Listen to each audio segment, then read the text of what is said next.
les fondamentaux qu'on utilise en stratégie créative, pour nos clients qui, font de 10 à 40 000 € par jour de chiffre d'affaires. Heu, Qu'est-ce qu'on fait? Qu'est-ce qui fait que, on fait des créatifs qui arrivent à scaler jusqu'à ces montants-là de chiffre d'affaires pour nos clients? Donc là, je vais vous révéler un peu la stratégie derrière tout ça. Vous allez voir, c'est énormément, énormément de fondamentaux. Il y a pas beaucoup de formes aujourd'hui. On va directement aller, à l'essentiel et vous donner un maximum de valeur. Je vais vous mettre le document juste ici en description, comme ça vous n'avez pas besoin de prendre des notes et vous pouvez juste écouter et comprendre, c'est le plus important. Donc on a appliqué ces stratégies créatives-là sur plusieurs marques. Une marque qu'on a accompagnée dans le domaine de la santé qui fait plus de 600 000 € de chiffre d'affaires. Une autre marque qu'on accompagne dans le domaine de la beauté qui fait plus de 18 000 € par jour de CA. Et pour atteindre ces bons résultats en créa, il faut adopter vraiment une mentalité. C'est vraiment une mentalité à adopter. La première, c'est il faut tester beaucoup. Donc, c'est normal qu'il n'y a pas toutes les créas qui fonctionnent. Vous allez tester vraiment beaucoup de créas. Et c'est la quantité qui prime.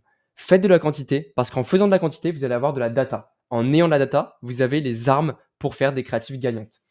Quand je parle de data, je parle de, on verra ça plus tard, mais de data dans le sens quel angle marche le mieux avec ce type de persona, quel format marche le mieux avec ce type de persona, quel persona marche le mieux avec des vidéos longues, avec des vidéos courtes, etc., etc. Enfin, je dis des bêtises là, mais c'est pour que vous compreniez, en fait, vous devez connaître votre client sur le bout des doigts. C'est surtout ça. Et quand vous lancez des créas, en fait, vous achetez de la data. Vous achetez en mettant, je sais pas, 50 € par jour sur une créa, même si ça ne fonctionne pas, vous achetez le fait de voir OK, bah, cette créa-là, en faisant cet angle-là, je regarde sur la répartition de mon business manager et je vois qu'en fait, ça a ciblé, les personnes de 40 ans, les hommes de 40 ans. Et bah, ça, vous devez pas le laisser pourrir. Vous devez le noter quelque part, vous devez être conscient de ça. Donc ça, en fait, vous achetez de la data sur Facebook. Vous devez pas être rigide.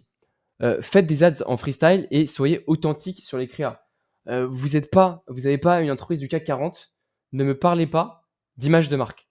Faut pas être rigide, faut tester à la chaîne, faut y aller. Faut tester, mais surtout faire des créas ultra authentiques.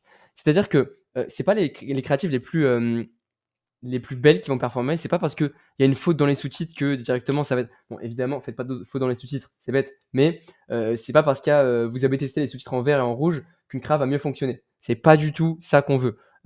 Mettez vos efforts aux bons endroits. C'est le 80-20. Focussez-vous sur le message, le persona, le format de la créa, à quel moment vous l'envoyez, qui vous allez cibler, etc. Donc voilà, faites vraiment ce qui est authentique. Ce que votre client voit sur le feed, sur son feed TikTok, Instagram, reproduisez-le de manière authentique et ça va se sentir directement dans les résultats. Concentrez-vous sur le message. Vous devez faire des créatifs qui résonnent avec votre audience. Et ça passe par le wording, les gars. Le wording, le message, le persona. C'est super important. Comment vous allez faire passer le message? Parce que c'est bien beau de dire, OK, mon produit te fait perdre du poids. Mais c'est pas ça que le client il veut. Le client, peut-être que c'est plus précis. Peut-être que c'est une femme qui a pris du poids après la ménopause et qui du coup a envie de perdre son gras qu'elle a pris à cause de la ménopause. Donc là, directement, vous avez un wording beaucoup plus impactant. Si vous dites à une dame, OK, prends ma gélule, tu vas perdre du poids. Ou si tu lui dis, elle est en ménopause, elle a pris un peu de poids à cause de la ménopause. Femme ménopausée, perdez 10 kilos en 30 jours. Enfin, je dis n'importe quoi, évidemment, sur les chiffres. Mais directement, ça impacte beaucoup plus. Ça résonne avec le client. Et c'est ça, en fait, le wording. Comment vous allez faire passer le message. Ensuite, il y a toujours la même pattern chez ceux qui réussissent. C'est la quantité plus la qualité du bon message au bon persona. Donc c'est vraiment ça. Quantité, qualité, bon persona. Faut bombarder le bon message pour le bon persona. C'est tout. C'est tout. C'est les fondamentaux, les gars. C'est vraiment les fondamentaux. Ensuite, c'est l'effet boule de neige. Une fois qu'on a compris les points ci-dessus, il faut envoyer de la quantité tout en collectant les données en itérant. Toutes ces données, comme je vous ai dit, vous payez de la data sur Meta. Il faut que vous le notiez quelque part et du coup que ça vous aide à comprendre mieux votre client. C'est pas parce que vous faites une créa qui fonctionne pas qu'il faut pas en tirer de learning. Justement, les marques qui fonctionnent réellement, elles tirent des learnings, même des créatives qui ne fonctionnent pas. Et c'est ça qui fait la différence entre une marque qui va avoir un effet boule de neige, qui va avoir des effets composés, et une marque qui juste teste de la créa. Ah ok, celle-ci elle est bien, vas-y je vais itérer dessus, ok cool. Ah non, il faut prendre de la data sur toutes les créatives qu'on lance. Donc, il faut comprendre son client. C'est le point le plus important. Comprenez réellement votre client, vous devez devenir l'un des leurs. Quand je dis devenir l'un des leurs, vous devez traîner là où il traîne. Si vous voulez devenir ami avec quelqu'un, en fait, vous voyez ça comme si vous vouliez devenir ami avec votre client. ou si vous vouliez gérer, une meuf ou un mec en fonction de quel sexe, vous êtes. Vous allez traîner où il traîne, vous allez vous intéresser à ses passions, vous allez faire, je sais pas, du basket. Bah, c'est pareil. Là, vous allez traîner sur les mêmes groupes Facebook qu'eux, les mêmes subreddits qu'eux. S'ils sont sur Twitter, dans des groupes Twitter, vous allez être dans les mêmes groupes Twitter qu'eux. Vous allez essayer d'avoir le même feed TikTok qu'eux, pour vous fondre dans la masse et pour réellement comprendre les termes, les wordings, les formats, les angles, les personas, les objections, et cetera, et cetera. Tout ça, c'est de la data. Donc encore des clients avec qui on a adopté ces méthodes-là, qui sont passés, un client qui est passé de 60 à 200 K par mois, un client qui a frôlé les 20 K day, un client qui dépense plus de 170 000 € par mois sur Facebook Ads. Donc ensuite, il y a un autre point, c'est qu'une fois que vous commencez à comprendre la data et toutes ces choses-là, le message, le persona, il faut stabiliser ta marque et scaler à plus 5, 10 ou 20 K day. Et pour ça, il faut du levier. Vous ne pouvez pas le faire tout seul. C'est-à-dire que vous pouvez, mais honnêtement, vous allez arriver très fatigué. C'est-à-dire que vous allez faire le montage, les créas, parler aux UGC, faire le copywriting, gérer les tournages, faire le montage, faire le design, lancer des créatives. Ensuite, vous avez du mailing, etc., etc. Non, il faut déléguer. J'essaie pas de vous vendre mon agence ou quoi. J'essaie de vous dire que même si vous prenez des prestats, il faut pouvoir déléguer. Peu importe que ce soit une agence, un prestataire monteur, un designer, un groupe d'UGC, un collectif, peu importe, on s'en fout. Mais juste, il faut savoir déléguer. Mais c'est super important. Donc, c'est quoi les talents? C'est bien beau, ok Nico, il faut déléguer, mais c'est quoi les talents? Qu'est-ce que je dois recruter? Donc, le premier levier qu'on veut appliquer, c'est l'humain. Donc, d'abord, le premier rôle, c'est le creative strategist. Quand vous commencez à faire, allez, 4-5 K day, c'est assez important d'avoir un creative strategist. Alors vraiment, ça change la vie. Ça change la vie parce que le creative strategist, si vous voulez, c'est cette personne qui va faire une veille constante du marché. Il va faire une veille constante du marché et surtout, il va être plugué au business manager. En gros, il va regarder la data, il va comprendre la data que vous avez sur votre business manager. Donc, tout ce dont je vous parlais avant, toute la data, à la récolter, la stocker et la comprendre. Il va prendre ces data et il va en faire des hypothèses créa. Il va lancer ces hypothèses-là et il va voir si ça performe pour valider du coup l'hypothèse ou non. Donc, c'est vraiment un rôle clé pour ce qu'elle est, mais c'est un rôle très compliqué. Il y en a très peu en France, surtout des bons, donc c'est assez compliqué. Nous, ce qu'on fait dans notre agence, c'est qu'on implémente des creative stratégies justement pour la marque et honnêtement, c'est très dur à recruter. Moi, ce que je vous conseille, si vous avez les budgets, parce qu'un creative stratégie, ça coûte très cher, et au début, évidemment, si vous n'avez pas atteint encore les 5-10 K day, faites-le vous-même. Le creative strat, dans tous les cas, si vous êtes là, si vous regardez cette vidéo, normalement, vous faites un peu un job de creative strategist avec votre marque. C'est même sûr et certain. Si vous faites les créatifs vous-même, tu vois. Donc c'est vraiment ça qui va faire la différence long terme et créer un effet boule de neige, c'est la capacité à récolter la data. Et c'est pour ça que le rôle est exactement du coup fait pour ça. Il y a un rôle qui est dédié à ça. Donc voilà, si vous n'avez pas le budget, c'est vous qui allez jouer le rôle, mais il faut savoir bien le faire. Donc faire une bonne veille et après on va voir comment faire ça. Ensuite, il y a le monteur. Le montage, ça peut être simple, mais le monteur doit avoir une vision créative. C'est-à-dire qu'il faut prendre un monteur qui a déjà un peu d'expérience là-dedans. Donc prenez si vous n'avez pas un monteur qui a déjà monté des ads, prenez un monteur qui a déjà monté des shorts TikTok. Parce qu'en soi, c'est ce qu'on veut à peu près réaliser en créa, des créatives pour TikTok et les vidéos verticales. En tout cas, prenez pas de monteur vidéo YouTube, prenez des monteurs en vidéo verticale. C'est ce qui se rapproche le plus de ce que nous, on veut faire. Ensuite, évidemment, il faudra lui enseigner, ne pas afficher trop de choses à l'écran, vraiment les bases, respecter la safe zone, toutes ces choses-là. C'est assez simple en soi, mais c'est pas inné pour tout le monde. Donc il faut quand même leur dire. Designer, même logique, il doit comprendre la vision du client pour adapter à la DA. Vraiment, le designer, il faut que vous lui mettiez les wordings à disposition. Donc quand vous faites votre recherche, quand vous trouvez des mots un peu que votre audience utilise, il faut lui mettre les wordings et les mots que votre audience utilise à disposition. Toutes les recherches, vous les mettez à disposition du monteur et du designer. Ce que vous pouvez faire quand vous engagez ces rôles-là, et même le creative strategist, c'est que vous les incentivez à poster plus, à faire plus. Dans le sens où vous pouvez faire des bonus, des gros bonus pour un certain montant de spend. Par exemple, le designer, il fait 10 CRA par jour, ok super, et vous lui dites, ok, s'il y a une CRA qui atteint 500 € de spend, eh ben, je t'envoie 100 € en plus. Pour vous, ça va pas faire énorme, mais pour lui, ça va tout changer. Ou 1000 € de spend en fonction de votre budget. Mais ça va vraiment tout changer, c'est-à-dire qu'il va s'impliquer, il va comprendre, il va vouloir s'améliorer. Par contre, pour qu'il s'améliore, vous devez lui mettre des data à disposition. Vous devez lui fournir, du coup, lui dire, ok, cette créa a fonctionné, cette créa n'a pas fonctionné, pourquoi? Donc vous lui faites un reporting toutes les semaines. Nous, c'est aussi ce qu'on fait à l'intérieur de notre agence. Ensuite, les UGC. Vous devez trouver vos créateurs MVP. J'aime bien ce terme parce qu'en fait, il y a vraiment des créateurs qui fit avec votre brand et d'autres qui ne le fit pas. Et ça va faire toute la différence. Si demain, vous trouvez une créatrice, vous avez un produit cosmétique qui adore votre produit, qui l'utilise vraiment, ça va se ressentir dans les créas. Elle va venir avec des idées. Ok, moi, je me pose toujours cette question quand j'utilise ce produit. Les autres aussi, je peux le faire. Ils vont avoir des idées, ils vont mieux faire le travail. Ça va être beaucoup plus authentique. Comme je vous dis tout à l'heure, l'authenticité, c'est ce qui prime. Donc, trouvez des UGC, des créateurs, des acteurs, peu importe, qui sont à l'aise avec votre marque et qui sont vraiment, qui ont un bon fit, un bon UGC fit, on va le dire. Donc, que ce soit des UGC, des créateurs, des acteurs, peu importe. Pour les trouver, vous pouvez aller sur TikTok et scroller au sein de votre niche, des vidéos de votre niche, et vous contacter toutes les créatrices, créateurs que vous trouvez et qui ont déjà fait des vidéos pour des produits similaires. Honnêtement, quand on a fait ça, on a trouvé des créateurs pépites qui n'étaient même pas UGC et qui ont super bien fonctionné pour les marques. Et une fois que vous trouvez ces créateurs-là MVP, restez avec eux et donnez-leur des créas à faire tous les mois. Vous faites un deal pour qui vous arrange sur la quantité. Vous leur dites, OK, vas-y, on va faire 10 créas par mois. Et au lieu de vous faire payer 150 € la créa, ils vont payer 100 € ou 80 € la créa. Vous pouvez même aller plus bas si ce n'est pas des gens qui sont habitués à l'UGC.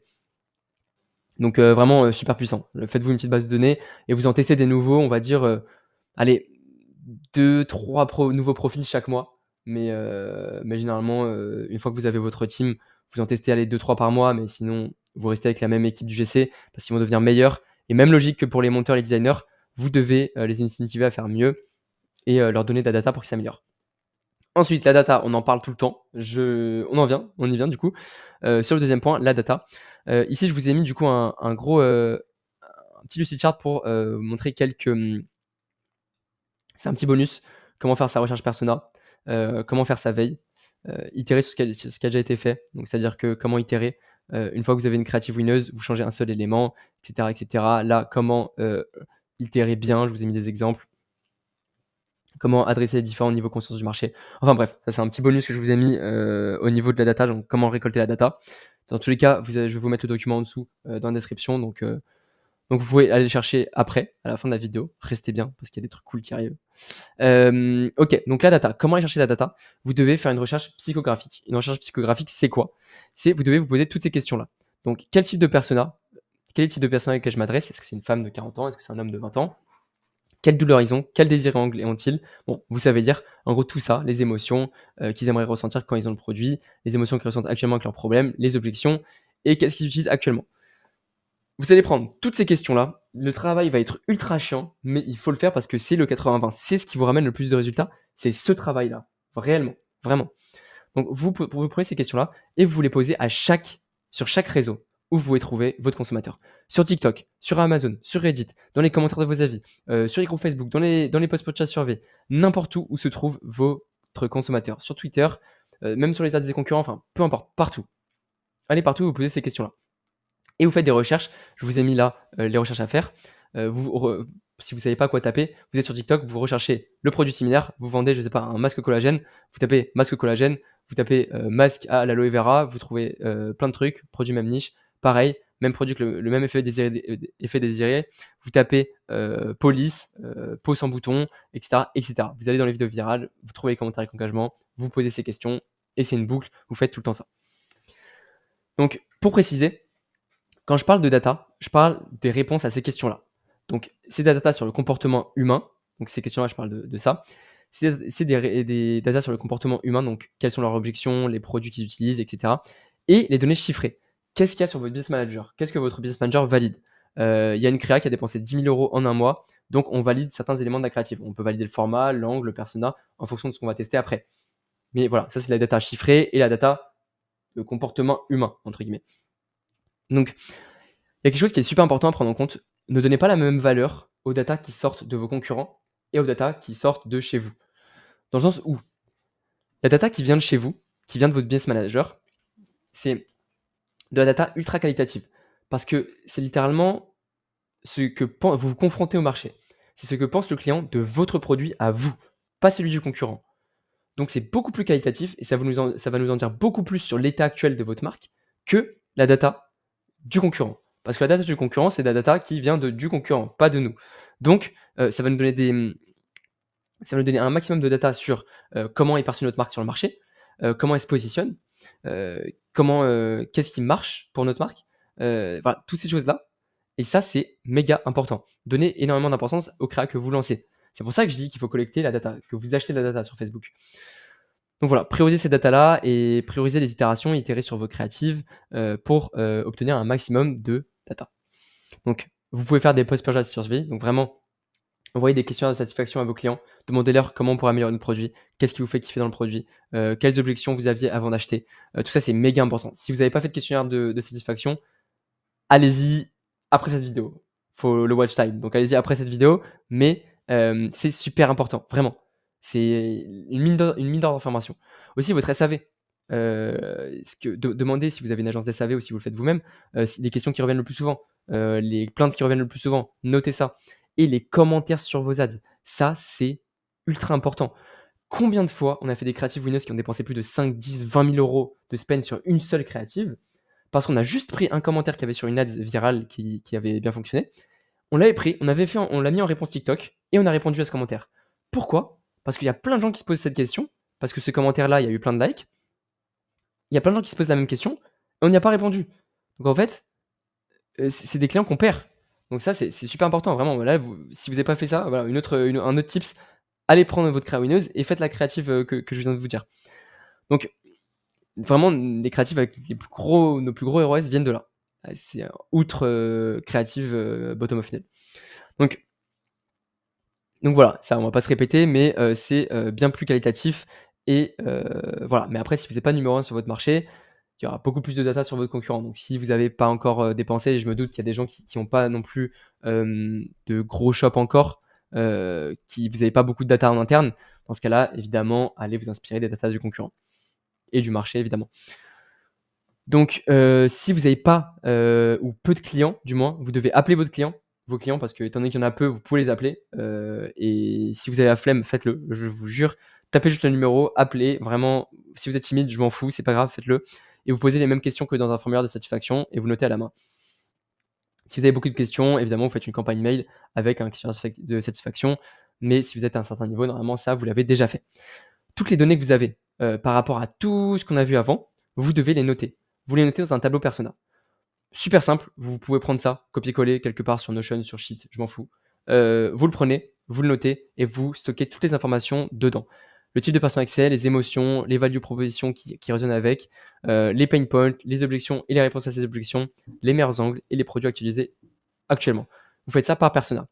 Donc c'est-à-dire que là, par exemple, vous mettez fille de 30 ans, mec de 20 ans, etc., etc. Et vous notez toutes ces informations. Ce tableau-là, il doit être big. Il doit être big. C'est-à-dire que ça doit être vraiment, il doit avoir une ribambelle d'informations. Troisième point, le wording. C'est ultra important. Il y a beaucoup de choses qui sont ultra importantes en fait, mais c'est vraiment des fondamentaux. Donc ça me tient à cœur de vous les dire. Le wording, c'est quoi? C'est la manière de dire une chose. Je vous l'ai déjà expliqué tout à l'heure, mais là, il y a directement un exemple très parlant. Il y a 10 000 manières de décrire le problème de votre client. Et non, vous ne les connaissez pas tous encore. Donc pour ça, il faut vraiment lister des avis. On va faire un tableau un peu pareil, voilà, un tableau comme ça pour lister les avis. Et on va trouver un peu tous les avis un peu drôles ou les avis qui vraiment claquent. Où votre client, en fait, il dit, ok, ça c'est vraiment un vrai client qui l'a dit. Et il y a beaucoup d'autres personnes qui s'identifient à ce commentaire ou à cet avis. Donc, par exemple, voilà, ça c'est un truc, ça m'a fait rigoler. Puis-je seulement dire que je vais les recommander dans toutes les couleurs? Me voilà en train de rouler et de glisser d'une montagne parce que j'avais trop peur de me lever. Mes leggings ne sont même pas déchirés un peu et je suis resté coincé sur des rochers, des arbres. Et vous voyez, là, il y a la photo comme ça. Donc pour dire que les leggings sont super résistants. Et là, vous voyez, on met ça en ads, c'est un banger. Si vous avez des trucs comme ça en ads ou si vos concurrents ont des trucs comme ça en ads, c'est incroyable. Et là, directement, on a plein d'autres avis qui s'enchaînent. Là, directement, j'ai plein d'autres idées. On peut dire les leggings les plus résistants en titre. Vous mettez les mêmes photos et vous mettez un titre. Les leggings les plus résistants du marché. Elle est tombée, elle s'est rien, le legging s'est même pas déchiré. Enfin, il y a plein de choses à faire. Donc voilà, vous voyez, d'une idée comme ça, d'une petite recherche que vous faites, de juste noter les bonnes informations. Ensuite, il y a plein d'idées qui en découlent. Ensuite, est-ce que si mon meilleur ami est chauve, attendez, peut-être que vous voyez pas, mais là il écrit, est-ce que si mon meilleur ami chauve met ça sur son crâne, il aura au moins de la barbe sur la tête? Voilà, ça, c'est un commentaire qu'on a eu sur une marque avec qu'on gère qui, a une, c'est pour un produit, pour la pousse de barbe et on a vu ce commentaire-là, on l'a réutilisé en ads et ça a bien fonctionné. Voilà, c'est pareil, c'est des commentaires un peu bêtes comme ça, mais qui peuvent vraiment fonctionner et surtout, qui résonnent avec votre cible parce que c'est votre cible qui a commenté ça. Donc le petit tips, vous pouvez utiliser l'application, thegigabrain.com. En fait, ça va scraper toutes les conversations Reddit, les plus intéressantes de votre niche et du coup, vous résumer un peu les petits points, les petits potins entre les utilisateurs et ça, vous pouvez les réutiliser en ads. Donc vraiment, thegigabrain.com, c'est super cool les gars, le tool est vraiment, fou. Vous avez même pas besoin de payer. Donc il y a un plan gratuit qui suffit largement. Donc voilà. Ensuite, on va vraiment lister toutes les informations dans le tableau et les réutiliser dans notre copywriting. Donc voilà, ça c'est un exemple de tableau, vous pouvez aussi le copier-coller. Par exemple, j'ai plus la coupe de Zidane grâce à ce produit de repousse. Donc là, idée de créa, statique simple avec headline, j'ai plus la coupe de Zidane grâce à ça. Et après, on peut mettre une note, par exemple, d'autres idées qu'on a qui découlent de ça. On peut aussi de mettre un hook aussi dans une vidéo. Par exemple, quelqu'un qui dit ouais les gars, j'ai plus la coupe à Zidane grâce à ça. Et après, on enchaîne sur une vidéo. Donc voilà. Au niveau de la veille, du coup, comment faire une bonne veille? Pour la veille, on va créer un board sur l'application de TrendTrack. Donc TrendTrack, vous pouvez y aller, je vais vous mettre un lien aussi. En tous les cas, tous les sites dont je vous parle actuellement, il y aura tous les liens juste en dessous dans la bio. Donc vous allez créer un board sur l'application TrendTrack et vous allez chercher tous vos concurrents. Vous pouvez aller sur TrendTrack, vous pouvez aller chercher sur la bibliothèque publicitaire Facebook. Voilà, vous pouvez aller chercher un peu partout. Sur TikTok aussi. TikTok, Instagram, super important. Et vous allez chercher avec des mots-clés et trouver vos concurrents. Une fois que c'est fait, vous les listez. Quand vous les listez, vous allez aller dans la bibliothèque publicitaire et vous allez sauvegarder toutes les pubs qui ont le mieux fonctionné pour votre concurrent. C'est-à-dire que vous avez une extension sur TrendTrack où directement vous pouvez regarder le montant de dépenses et vous listez toutes les créatifs qui ont le mieux fonctionné. Donc, posez-vous également ces questions pour avoir une vue générale du marché et de ce qui fonctionne. Qu'est-ce que les concurrents lancent? Quel message ils lancent? Quel format? Quel persona? Sur quoi ils itèrent? Et qu'est-ce qui fait beaucoup sur le marché en général? Et tout ça, c'est des informations du coup externes, mais qui sont quand même, c'est pas des informations internes ultra qualitatives, mais quand même, ça vous aide à vous positionner. Et vous pouvez également les noter ici. Mais moi, généralement, je préfère faire un tableau séparé où je me note toutes ces informations-là. Et au moins, j'ai un petit board. Attendez que je retrouve. Il est ici. Voilà. Vous faites un petit tableau de veille, comme ça, vous notez les angles, les formats qui fonctionnent le mieux pour vos concurrents. Voilà, assez simple. Donc, une fois que vous avez sauvegardé Créative Gagnante, vous allez disséquer. Donc, vous allez vraiment aller prendre votre scalpel et vous allez voir c'est quoi le format. Vous le notez. Est-ce que c'est un UGC? Est-ce que c'est un avant-après? Est-ce que c'est un podcast? Etc. etc. C'est quoi le message? C'est quoi l'angle de la créa? C'est qui le personnage dans la créa? C'est quoi le produit? C'est quoi le hook au niveau du visuel? Et c'est quoi le hook au niveau du message? Et une fois qu'on a réussi à disséquer tout ça, vous allez déjà avoir une bonne visu de ce qui fonctionne sur le marché. Une bonne visu de quel format, quel message plaît à la cible. Vous allez faire la même chose en organique. Donc vous allez chercher par mots-clés dans votre niche et vous allez sauvegarder toutes les vidéos virales qui sont dans votre niche et vous les disséquer de la même manière. Vous faites pareil. Vous les prenez, c'est quoi le format, c'est quoi le message, c'est quoi le persona et vous pouvez les reproduire. C'est de l'argent gratuit, les gars. C'est des créatives. C'est presque sûr qu'elles fonctionnent. Parce que votre cible, elle regarde déjà ça en fait. Voilà. Donc nous, on a déjà fait plein de créatives winneuses qui ont dépensé énormément en prenant des vidéos TikTok, en les envoyant à un UGC ou même à des acteurs qu'on a en interne, et il les refait. Nous, on adapte le copywriting évidemment pour que ce soit centré en ads, que ça fonctionne en ads et que ce soit pertinent avec la marque. Et ça fonctionne vraiment. C'est des winners faciles. Donc, à partir de ce moment-là, vous devrez avoir un tableau personnel ultra complet, une liste de clients, d'avis clients, d'objections et de commentaires intéressants, une liste de vos concurrents, un board avec toutes les créas gagnantes de vos concurrents et des vidéos virales dans votre niche, en organique. Pour vraiment, pour faire le topo, à ce moment-là, vous devrez avoir tout ça. Si vous n'avez pas tout ça, retournez au début de la vidéo, vous refaites tout. 5e point, copywriting. Ça, c'est souvent très, très, très mal fait, mais vraiment très mal fait. Donc, il faut parler aux personnes que vous ciblez. Arrêtez d'essayer de cibler tout le monde, ça ne fonctionne pas. Voilà, il faut rester simple dans les scripts. Vous parlez à un persona sur un angle marketing, c'est tout. Arrêtez de mettre vos créas, vous dire ok, mon produit, il fait pousser les cheveux, et t'as les cheveux plus beaux, et t'as les cheveux moins gras, et puis t'as des pointes blondes, etc., etc. Non, ils s'en foutent. Le persona que vous visez, la personne que vous visez, elle a une seule chose en tête par rapport à votre produit. Elle veut une seule chose. Et vous devez targeter cette chose-là. Arrêtez de mettre trop d'angles et de messages. Plus vous mettez de messages, moins la personne va retenir. Il faut plutôt appuyer sur ce message. Vous voyez ce que je veux dire? Donc en dire trop, c'est ne rien dire. Vous parlez à un seul personne à la fois. Une créa, c'est un angle marketing. Je le répète, je mets devant la cam un angle marketing. Vous appuyez bien sur les pain points. Donc avec cet angle marketing, il y a les pain points. Tout ça, c'est associé. Et vous voyez, si vous avez bien suivi, normalement, si vous avez bien fait votre travail, vous avez directement tout. Vous avez les angles marketing qui vont avec ce persona, qui vont avec ces pain points. En fait, si vous faites ce travail-là, tout le reste va découler, ça va couler de source. Donc, vous appuyez bien sur les pain points, vous travaillez vos hooks. Les hooks, généralement, c'est faites simple. Voilà, vous cassez pas la tête. Targetez le problème directement. Targetez le problème ou le persona. Vous êtes une femme de 30 ans avec la ménopause, ou vous avez du gras à cause de la ménopause. Voilà, des trucs comme ça. Faites vraiment simple. Voilà. Donc, exemple de script basique, c'est vraiment une template basique. Parce que je sais que même en expliquant tout ça, il y a des gens qui vont se tromper. Donc, basique, vous faites un hook, vous exposez le problème, tout ça, vous pouvez le faire en un. Vous agitez le problème, donc vous remettez le couteau dans la plaie, vous donnez une solution, enfin votre solution, votre produit. Vous faites une démo, donc tu l'appliques sur ta barbe, disons, les value propositions, les réponses aux objections. C'est-à-dire que là, en fait, vous faites une créa, vous dites des choses, et votre personnage, il va se poser des questions.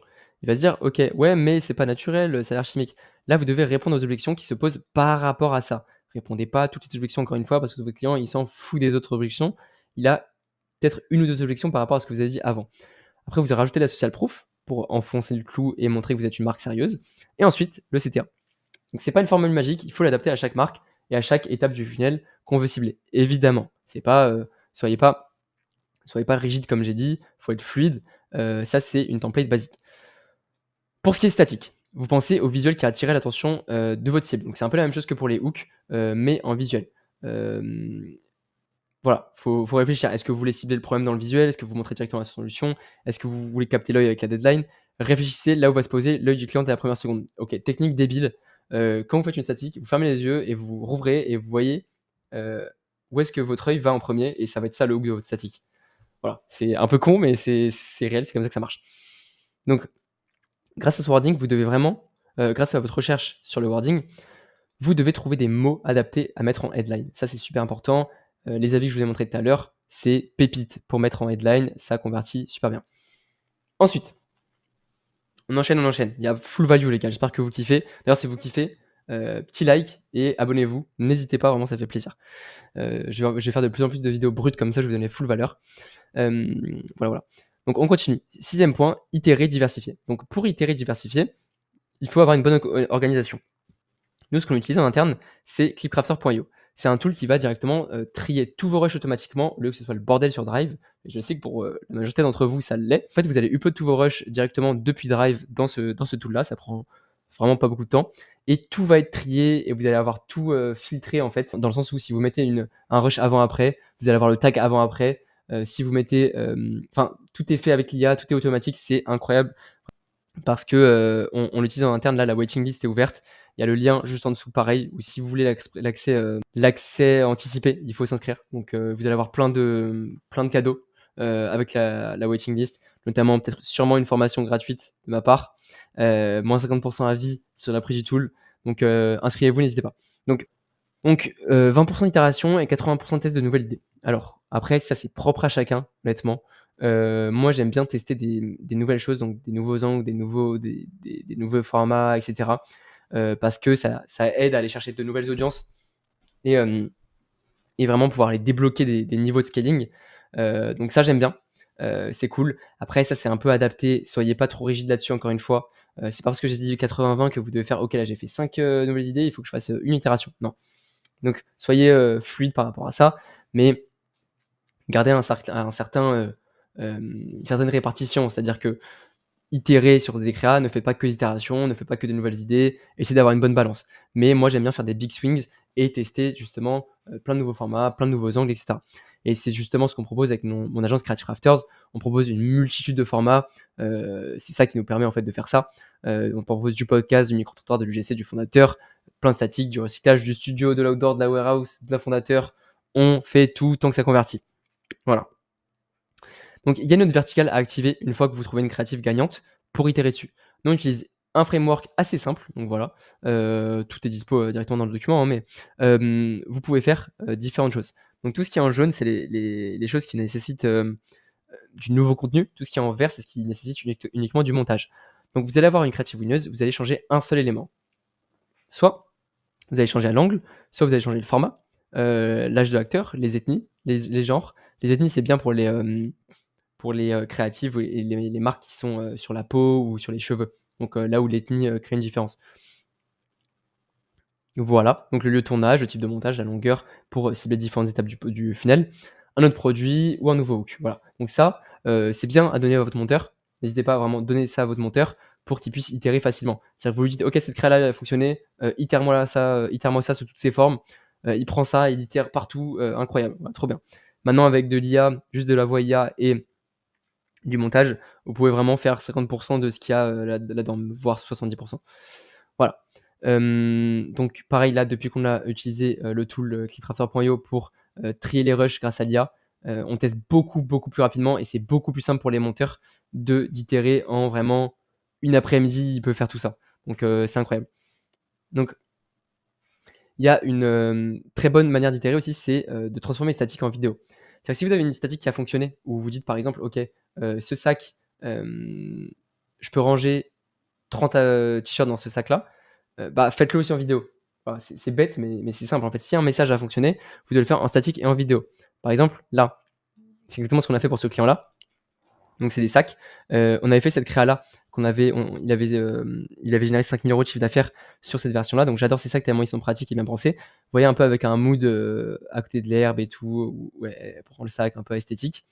On a fait exactement la même chose en vidéo, avec un mood un peu parisien, etc. J'ai trouvé le sac le plus pratique et élégant. Donc, c'est à peu près les mêmes angles.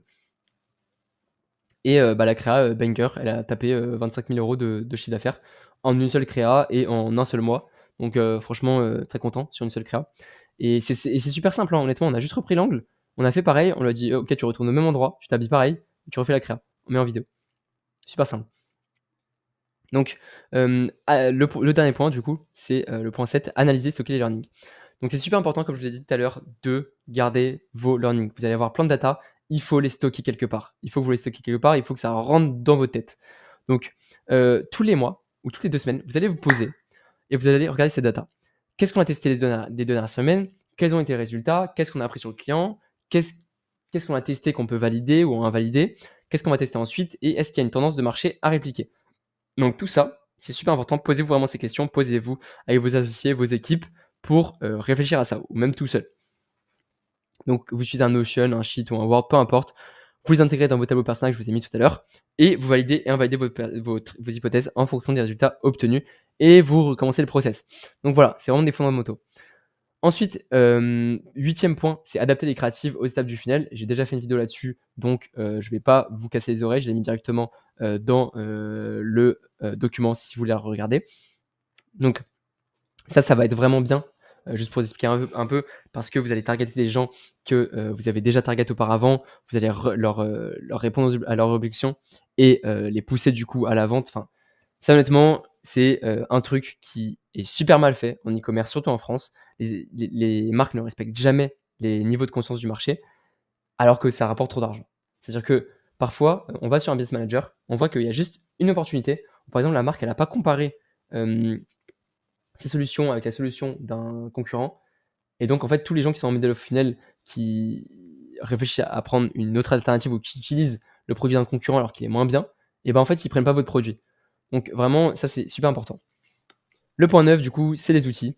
Tous les outils qu'on utilise, donc CreativeOS, Frame pour les retours, Notion, The Gigabrain, Clickcrafter.io, honnêtement, incroyable, TrendTrack, incroyable, CreativeOS pour les statiques. En fait, ça c'est incroyable, je sais même pas comment les gens l'utilisent pas.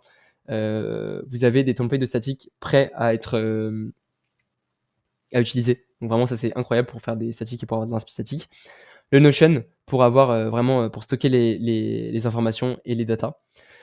Donc voilà, écoutez, j'espère que vous avez kiffé cette vidéo. Évidemment, nous, on a notre agence créative, Creative Crafters. Donc, si vous dépensez plus de 15 000 € par mois en publicité sur les régies publicitaires, N'hésitez pas à prendre un appel avec nous. Je bégaye, ça fait 35 minutes de vidéo. N'hésitez pas à prendre un appel avec nous pour qu'on voit et qu'on fasse un audit de votre marque ensemble et qu'on voit ce qu'on peut faire en créative avec vous pour générer les mêmes résultats qu'on a générés avec nos clients. Donc des bons résultats comme ça, du 20K day, du 300 000 euros par mois, du 600 000 euros par mois, vraiment pour faire exploser votre brand. Et voilà, sinon j'ai tout dit, je vous mets tout dans la description, le document, comme ça vous pouvez aller check tout ça.